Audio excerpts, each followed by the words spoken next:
saludamos a esta hora y queremos agradecer la amabilidad que tiene con RCR, habitualmente los días sábados, el doctor Herbert Cuba García. Él es médico especialista en políticas públicas, comentarista del portal de opinión El Montonero, ¿no? Y comentarista habitual en RCR. Qué gusto saludarlo, doctor Herbert Cuba, muy amable como siempre. Muy buenos días y un saludo a través suyo, don José Hernández, a todo el país. Antes de hablar del tema esta semana, ¿no? En materia de salud pública, el uso de las mascarillas en los colegios va a ser opcional, como anuncia el Ministerio de Educación. Usted también ha escrito sobre este tema, sobre la mascarilla. Vamos a hablar sobre los principales temas de la presente semana en el acontecer político, ¿no? Y lo último, seguramente usted hoy amaneció, abrió el diario oficial El Peruano y se encontró con los cambios, ¿no?, en los altos mandos de la Policía Nacional, ¿no? Y esto ya genera dudas, genera sospechas, ¿no? Porque, en definitiva, ¿no?, ya lo venía anunciando el propio abogado de la defensa del presidente Pedro Castillo, ¿no? Hay que hacer cambios, ¿no? Y recomendaban sacar a Jaiber Colchado, que es integrante de la DIVIAT, este cuerpo especializado que está acompañando al Ministerio Público, ¿no? ¿Cómo entender toda esta situación, ¿no? Porque parece ser que el gobierno ya ha entrado a una ofensiva, donde conversaba con el general Eduardo Pérez Rocha y me decía que esto ya es algo inusual, ¿no? Los cambios permanentes en la policía ya atenta contra la institucionalidad de la propia Policía Nacional del Perú. ¿Cómo analiza usted estos temas, por favor? Mire, la situación que vive el país es dramática porque hemos observado que a raíz de la elección de la nueva mesa directiva del Congreso de la República, el Congreso le ha bajado un poco la potencia de la oposición contra el Ejecutivo, ha frenado un poco al Congreso.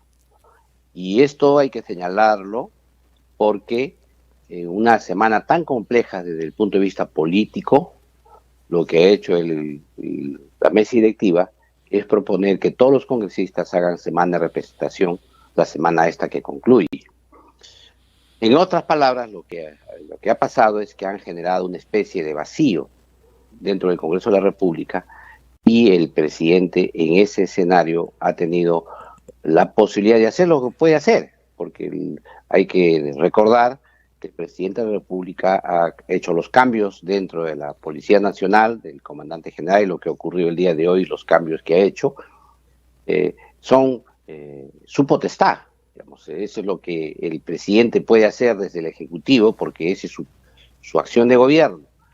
Ahora, las explicaciones para el cambio, las razones que lo han llevado a hacer el cambio, etcétera, esto evidentemente pueden tener muchas explicaciones. Desde el punto de vista del gobierno puede ser una, desde el punto de gobierno de la oposición otra. Sin embargo, él está usando una herramienta que tiene como potestad. Ahora, esto desde el punto de vista judicial, desde el punto de vista jurídico, quizá puede ser visto como una intención de debilitar el proceso de investigación, el encubrimiento de los procesos, de las investigaciones en que él está sujeto, y la necesidad de quitar una espina incómoda que tenía en esas investigaciones. Sin embargo, el gobierno, el presidente de la República tiene esa prerrogativa y la está ejerciendo. Y esto es una de las dificultades que se tienen cuando se pretende investigar a un gobernante que no puede ser acusado, ¿no? Es decir, mantiene todas sus prerrogativas constitucionales intactas y por lo tanto los órganos del Poder Ejecutivo deberían ser aquellas que deben llevar a cumplimiento de las leyes, de las resoluciones judiciales y fortalecer la autonomía del Poder Judicial y la Fiscalía de la Nación. Esto no ocurre. Esto evidentemente debería ser visto en el Congreso de la República. Pero el Congreso de la República ha estado una semana ausente, porque han viajado los congresistas a sus respectivas regiones en un momento de suma crispación en el país, sobre todo en momentos que inclusive las propias comisiones investigadoras que tiene el Congreso de la República ni siquiera se han puesto en funcionamiento. Por otro lado, también esta semana ha sido una semana importante en la subcomisión de acusaciones constitucionales porque la comisión permanente ha designado a los miembros que están integrando en la subcomisión de acusaciones constitucionales. Quiero aclararle a la población que la comisión permanente a su interior tiene una subcomisión, que es la que acusa a los altos funcionarios que gozan de prerrogativas constitucionales especiales. Y en este sentido, lo que ha hecho es designar a los miembros. Pero si uno analiza la composición de los miembros, uno va a tener ahí claramente 10 congresistas que podrían votar a favor de la inhabilitación o la vacancia, 10 congresistas que están opuestos a eso rotundamente, y 3 congresistas que de alguna manera podrían abstenerse. En otras palabras, lo que ocurre ahora en este escenario es que no existe ni siquiera la fuerza dentro de la comisión permanente para poder llevar a cabo los procesos que están en marcha. Y no es gratuito entonces que la polarización que ha existido dentro del Congreso para la designación de esta mesa, de esta subcomisión de acusaciones, haya sido tan difícil. Y entonces aquí tenemos un Congreso cuyas fortalezas investigadoras y acusatorias están siendo debilitadas desde comisiones, que es algo todavía más fuerte para poder blindar al gobierno. Por otro lado, el efecto Antauro Humala ha traído también en este escenario complicaciones, porque el escenario de que se vayan todos, que planteaba un sector, inclusive una vicepresidenta de la mesa directiva del Congreso, y que inclusive está generado al interior de la mesa directiva algunas fricciones, que se vayan todos puede ser la puerta abierta que se le abra al novísimo liberado de los penales, ¿no? El señor Antauro Humala. En otras palabras, esto podría ya no solo tener una salida que se pensaba por la izquierda progresista o la izquierda liberal, como es el señor Sagasti, sino también una izquierda de Antauro Humala. En ese escenario, entonces, dejando de lado a los partidos políticos, dejando de lado a que ellos puedan tener algún lugar, un juego, la condición se complica para ir a este escenario desde el punto de vista de los congresistas, desde el punto de vista del Congreso de la República. En esta etapa entonces, lo que tendría que prosperar sería o bien la inhabilitación del presidente o la vacancia. Pero eso vemos que no hay los votos suficientes. Ahora, y es más, la recomposición de la Comisión de Acusaciones Constitucionales es un claro ejemplo de eso. Y por tanto, entonces, la salida de mantener el equilibrio, aún a pesar de que se van violando algunos temas constitucionales, creo que va a ser la tónica. Doctor, usted acaba de enumerar una serie de hechos, ¿no? Y en cada uno de estos series de hechos hay un cálculo político. De una manera sistemática cómo está actuando el gobierno. No hay nada casual. No es casual lo que usted acaba de mencionar de lo que ocurre en el Congreso de la República. Este es un trabajo que han venido elaborando de manera sistemática, ¿no? Copando algunas comisiones o subcomisiones que son claves. El tema de Antauro Humala, más allá de los procedimientos, de los plazos, también es una decisión sistemática.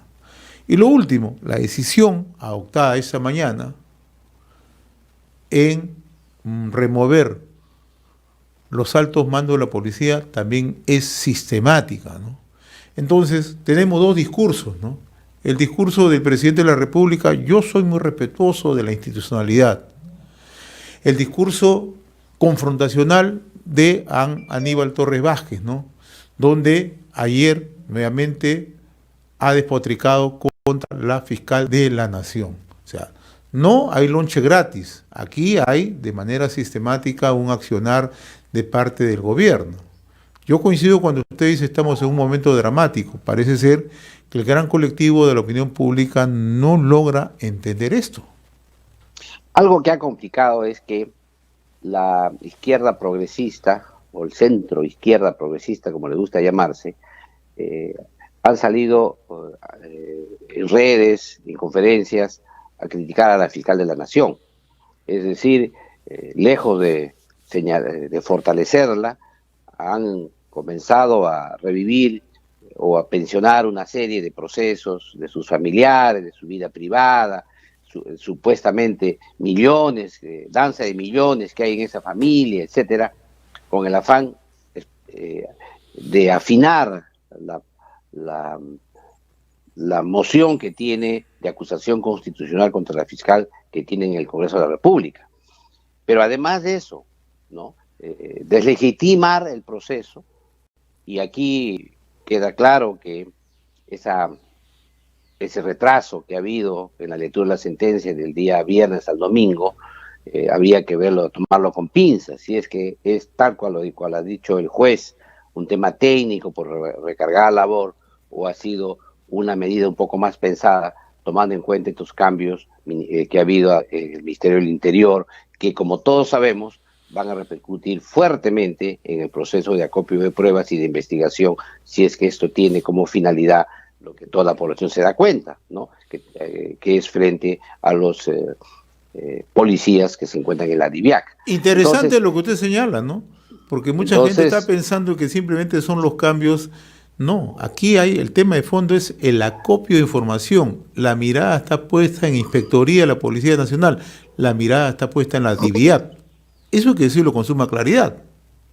Entonces, yo creo que en este escenario, el Congreso debería tener una posición fuerte, una posición, llamar inmediatamente al ministro, etcétera, cuestionar esta actitud constitucional, ¿no? De flagrancia de la Constitución. Peras al olmo, doctor. Pero, como yo le explico antes, la situación en el Congreso de la República ha disminuido, como diríamos en lenguaje musical, ha disminuido sus decibeles dentro de la confrontación con el Ejecutivo.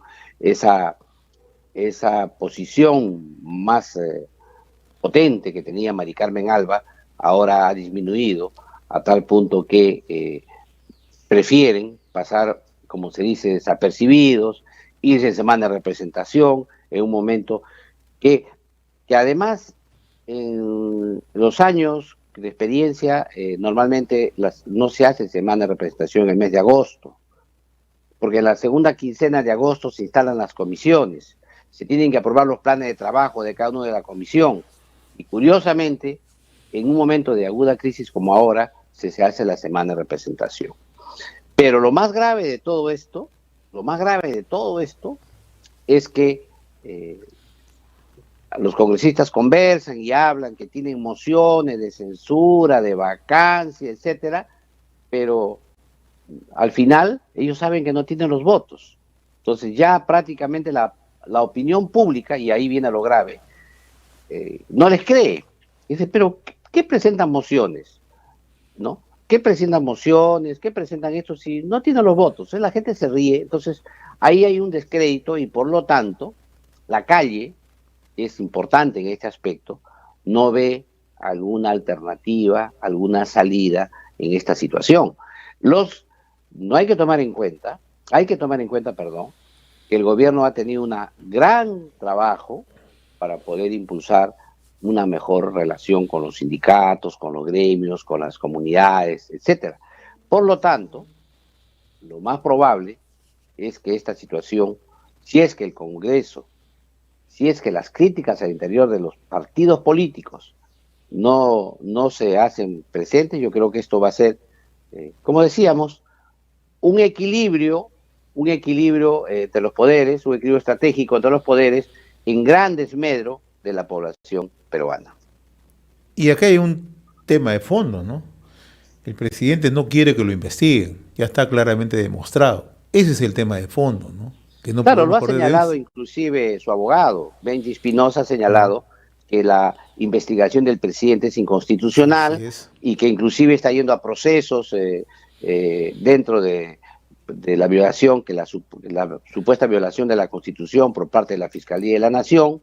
Hay una acusación contra la fiscal de la Nación, hay una puntería puesta en contra de la fiscal por sectores de izquierda y progresistas, y por lo tanto entonces lo que se pretende aquí ya no es solo un blindaje del presidente de la República en el Congreso de la República, sino que existe un verdadero blindaje también en la Fiscalía de la Nación.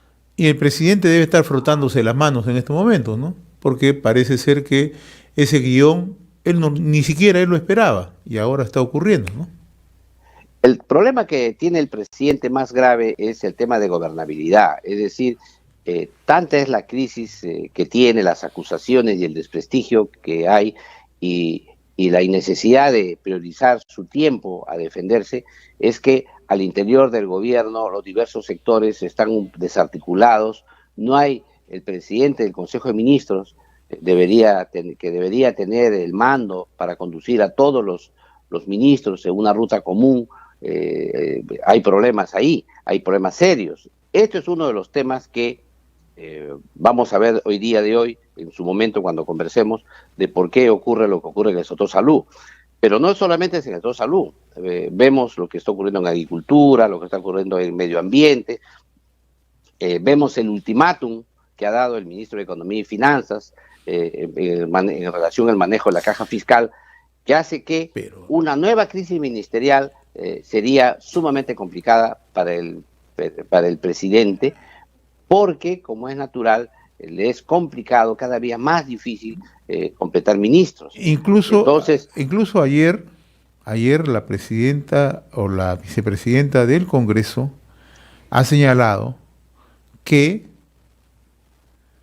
el ministro de Economía y Finanzas nunca informó ante la sesión del Consejo de Ministros, ¿no?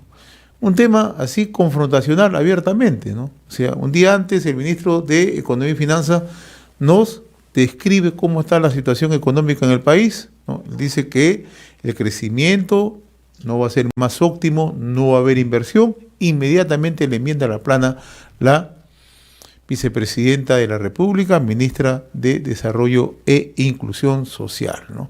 Entonces estamos viendo que sistemáticamente van agudizando las contradicciones. ¿Para qué? Para desviar un tema de otro. Eso es. Aquí hay un tema real. La caja fiscal tiene una finalidad según el ministro de Economía y Finanzas, pero la caja fiscal tiene otra finalidad según el presidente de la República, que tiene que ver con su agenda populista de poder mantenerse en el gobierno, de buscar aliados para poder mantenerse en el gobierno. Pero finalmente, al margen del llamado de atención o el ultimátum que ha hecho el ministro de Economía y Finanzas, él ha tenido que aprobar las normas que se han dado, a pesar que él no ha estado de acuerdo. Y claro, ha hecho una advertencia, que si otra vez no voy a estar de acuerdo, ya no voy a firmar, ha querido decir, ¿no? Ya no voy a firmar más, ¿eh? Esta es la última vez que les firmo. Pero esto sabemos que se va a repetir. ¿Y por qué se va a repetir? Porque esas son las necesidades que tiene el gobierno para sobrevivir. Y el ministro de Economía y Finanzas no puede evitar que el presidente de la República intente sobrevivir. Entonces aquí lo más probable es que vayamos a tener, si es que el ministro de Economía y Finanzas prefiere guardar su mellada biografía, va a ser su renuncia. Y esto va a ser otro de los problemas de gobernabilidad que va a tener el presidente de la República. Por eso le explicaba a usted que este es uno de los principales problemas que tiene el presidente, es decir, una implosión, o sea, una explosión por dentro de su gestión ministerial, de que puede generarle serios y la poca credibilidad que tiene el presidente, ¿no? El presidente se reunió un Jueves Santo con el cardenal Pedro Barreto y con Max Hernández. Le dijo, vamos a hacer cambios, sí, se estrecharon la mano, salieron ellos de Palacio de Gobierno, anunciaron, al día siguiente el presidente hacía otra cosa.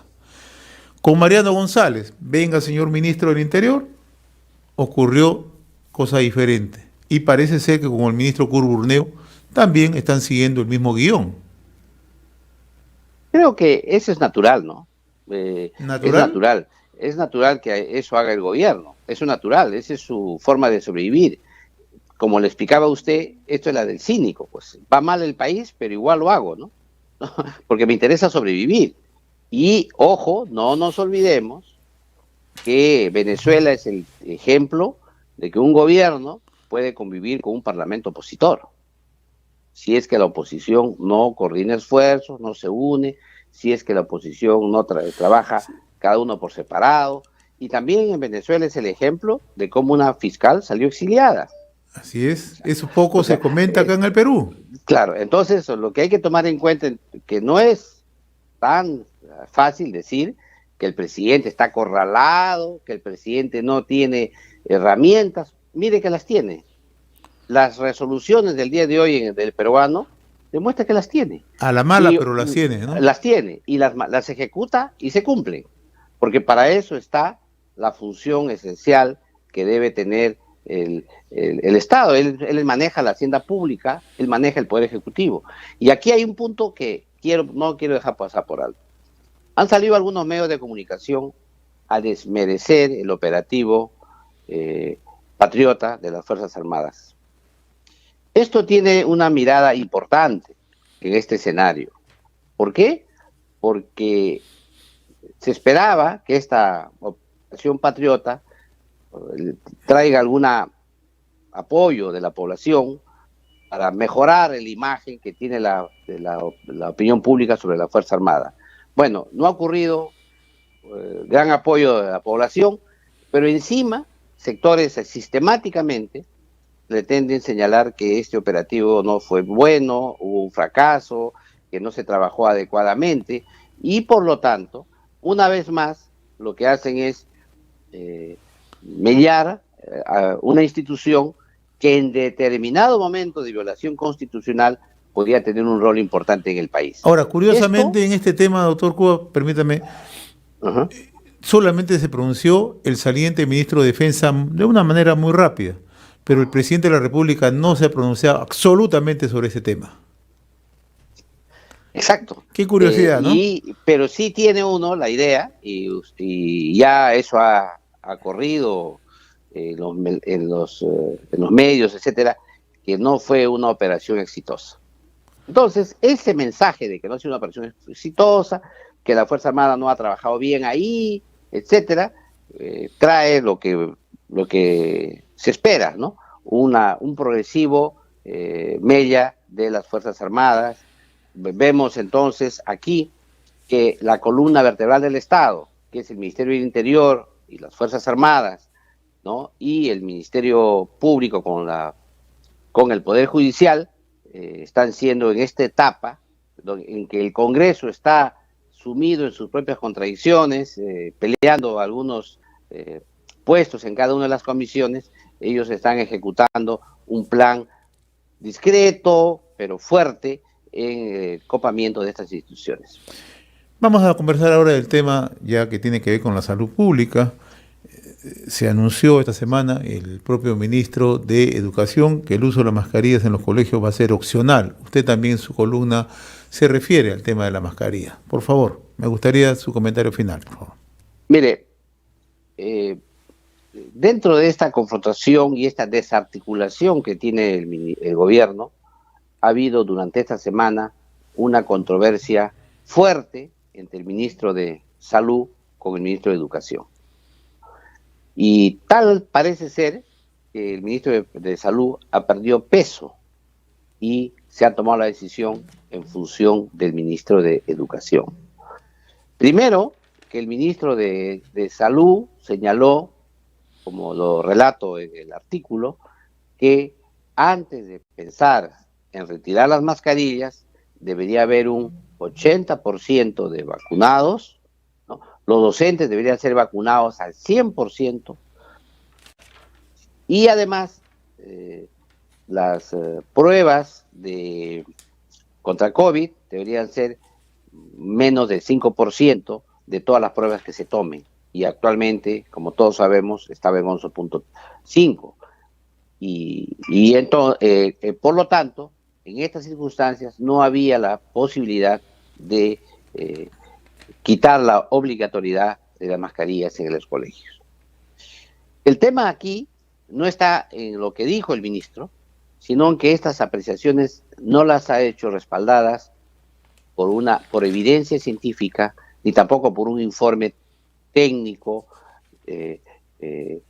acucioso por el propio gobierno, que pueda dar argumentos, no solamente al gobierno, sino sobre todo a la población, de que esta es una medida pensada, meditada, que además tendría que haber compulsado las ventajas que se tiene en el uso de la mascarilla frente a las desventajas, inclusive daño a la salud, que pueda tener el uso, sobre todo en niños muy pequeños que necesitan relacionarse con el lenguaje, o también que hacen educación física, o también los problemas que hay en los colegios, emocionales, por el tema de la mascarilla, etcétera. Este tema no lo ha presentado el ministro como debería hacerse, el ministro de Salud. Por lo tanto, la exigencia del Ministerio de Educación, promovida además por mayores bases científicas desde algún nivel del padre de familia y líderes de opinión del sector salud, que ha hecho que finalmente el Ministerio de Educación se imponga en una sesión del Consejo de Ministros y al final, una vez más, el Ministerio de Salud, que debería liderar este proceso, ha quedado a la saga. Pero hay algo más adicional. El uso de la mascarilla era el pretexto, o no digamos el pretexto, sino el motivo que mostraba el Ministerio de Salud para decir que estaba luchando contra la pandemia. Sin embargo, todos sabemos que el proceso de vacunación se ha ralentizado, hay problemas conseguir, sobre todo en lugares como las comunidades nativas o altandinas, comunidades dispersas, etcétera, niveles de vacunación más altos. Las terceras dosis, los escolares todavía está en un 31%, una dosis muy baja, y la segunda dosis recién está en un 72%, es decir, hay un proceso de vacunación lento en un país que tiene vacunas en exceso, inclusive con un reclamo por parte de la Contraloría de la República que es posible que se venzan, de la Defensoría del Pueblo, que es posible que se venzan. En consecuencia aquí, esta respuesta tampoco ha ido con la supervisión que debía haber hecho el Ministerio de Salud a los colegios, en el sentido que tienen ventilación adecuadas, son salones más amplios, las carpetas guardan algún nivel de distancia una de otra, si los circuitos que hay dentro de los colegios son adecuados para luchar contra la pandemia. Todos estos temas, que debería ser una tarea del Ministerio de Salud, no se han hecho. Muy bien, doctor Heber Cuba, como siempre muy reconocido por este comentario habitual de los días sábados. Yo le agradezco la gentileza que tiene con RCR, Red de Comunicación Regional. Muy amable. Muy agradecido, me quedé con una frase en mi tintero, que no sé si tenga el tiempo para hacerlo. Sí, muy breve. Mire, que quisiéramos nosotros explicar es que esta medida que ha dado el gobierno de opcional debería llevar a que dentro del reglamento que dé el Ministerio de Educación para la implementación de la norma se explique la facultad que tengan los directores de colegio con la comunidad educativa de su colegio para poder mirar la mejor alternativa para cada uno de los colegios. No debería ser esta opcionalidad una posibilidad liberal, digamos, de decir nadie usa, sino mirar caso por caso, porque no nos olvidemos que el Perú es diverso, las regiones son distintas, la evolución de la enfermedad y el nivel de vacunación es distinto en cada uno de nuestra región, y por lo tanto esa facultad de decir opcional debería tener algún criterio racional para tomar esa decisión. Muchas gracias, don José Hernández, y un abrazo a todo el país.